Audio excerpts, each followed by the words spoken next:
All right, Coach. Thank you for taking the time to speak with me today. How you feeling? Good. Thank you. Awesome. So you're coming now into this spring season. What's the biggest thing you've noticed with this team between the fall and now?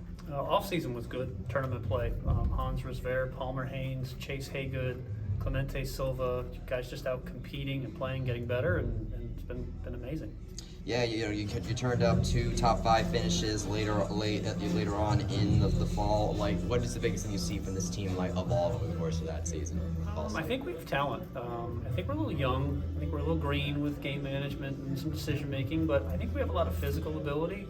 We had a good talk this morning, just kind of about chemistry. What do we do well? What value do we add?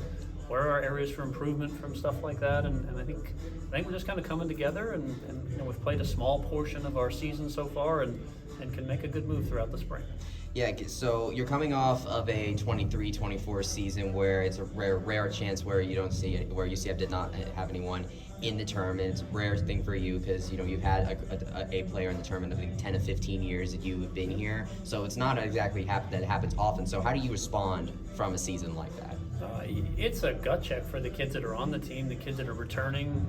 You've got to look at that and think, okay, as you mentioned, in 15 years, I'm a part of something that didn't take place, and what has to change? What do I have to get better at? Where do I improve? And you've interviewed some of our guys. They've talked about their personal coaches getting better, getting help, things that we can't always do with them within the 20-hour time frame.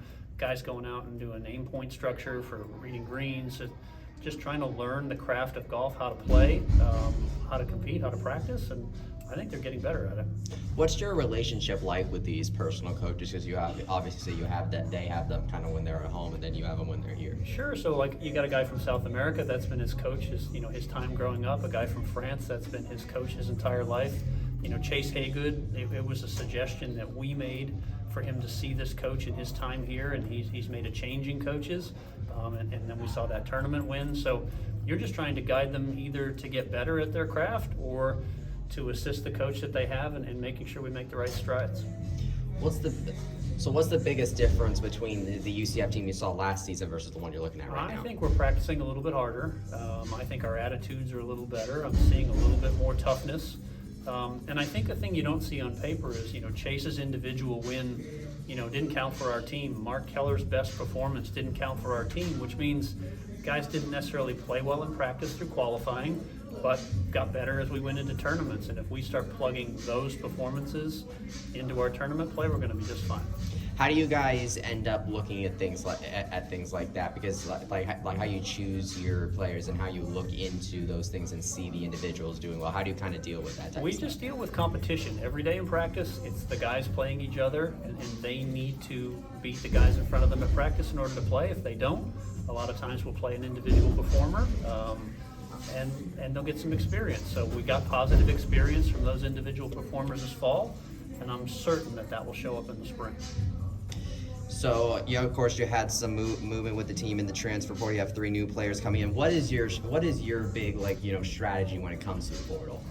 Just trying to find the most competitive, skilled people that we can attract to our program. As you mentioned, a down year. It's a chance to add value, to add competition, to add players with more experience, and it's just part of the nature of today's college sports.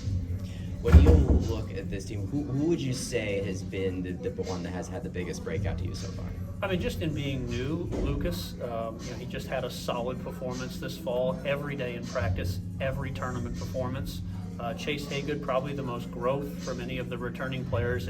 If you could have watched him as a freshman, day in and day out, and then what we saw from him this year, just from a leadership standpoint, from his own personal performance, it's a monumental improvement. When you look at so when someone looks at this team and they see number 152 in the nation, what is kind of your counterpoint to that? It's nothing. It's what we earned, and we want to be better. We have to play better. That's simple.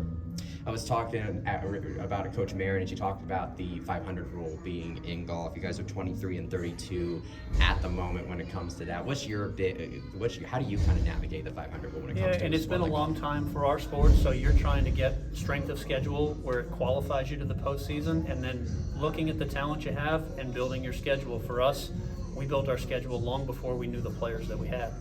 So you're booking schedule out so far in advance, and with the portal coming so late in the game, you just try to do the best and mix it up where you think you're going to be over 500. And that typically, if you play the right schedule, will get you in the postseason. You have 3 new golf courses you're going to be visiting this spring. Of course, you had the Daytona Beach Intercollegiate this time around instead of you have the switch to the UNC Intercollegiate this time around. Just what went into your schedule this time around? Scheduling is sometimes part of our decision and sometimes not part of our decision. In not hosting our Isleworth Collegiate, with Isleworth being closed, did a complete course renovation. We didn't host our home event, and we don't necessarily get the opportunity to reciprocate. Normally we'll bring a team into our home event and we're guaranteed to play at their event. That's not the case this year. So we made scheduling changes just on the inability to reciprocate with programs. Like I said, we're out with our home course and our home tournament, and we just did the best filling those gaps with strength of schedule, quality venues, and places our kids want to go play. You also have the switch with the Big 12 Championship going to the Southern Hills Country Club in Tulsa this time around. While it's not the same course, how do you take your experience from year 1 in the Big 12 and apply it to year 2? Yeah, it's an endurance contest in that Big 12. So you play a practice round, 36 holes on foot, 18-18. It's the longest stroke play event in college golf, and Whispering Pines last year was an extreme challenge. Southern Hills is a historic major championship golf course, and we've done our research on it. We've sent out flyovers and videos of the course, looking at former hole locations, watching televised coverage of it, just to try and pick up any advantage that we can going into the event. What has stood out to you? Like Chase, for example, he started this off with that individual title. He of course played in that New Year Invitational as well. Like, what's the biggest thing you've seen from him over the course of the season? Maturity, just maturity. He's taking direction better. He's taking coaching better, and he's following through with the effort. And as I mentioned, he's been a leader of our team. He's been the guy that's been pulling players out to practice, in addition to our time, trying to get the boys together, trying to get them to do more. So I would say his play has been great, but his leadership has been even better. You, of course, had Hans and Mark, who have had their flashes over the course of their first season and a half as a Knight. What could we see from them this spring? Just great kids. They're great teammates. They're both great students, come from good families. Hans Risver already has a win under his belt at East Carolina from last year. They're maturing into young men, and I think their future's bright. You brought in Lucas and Felix from the transfer portal. They were all conference honors at their respective schools last time. What have you seen from them this fall, and what's the impact that they could have this spring? Yeah, just competitive guys. Both of them want to win, want to play, and you see that every day of practice. You see that, if they're not playing well, you see the hurt in their eyes that they want to go out and work harder, be better. And when you see a player like that, when they're maybe mildly agitated, that they haven't done what they wanted to do, they're going to be good. You have Clemente Silva coming back from playing, South American Amateur and the Latin American Amateur, which you're familiar with from Carrera last year. What's the difference you've noticed with him between the fall and now? Maturing. We sat down and talked with him, as coaches, myself and Coach Hurt, and talked to him about what his goals were, what his desires were, was his action plan lining up with his long-term goals, and he kind of had a little gut check and said, maybe I'm not doing enough, and now he's talking to us about how can I prioritize my academics, how can I get my work done outside of daylight hours, how can I be at the practice center more, discuss that with us this morning, in our team meeting, and I just think these are young men, and I think they grow up and they get more serious, they get more focused, and things get better.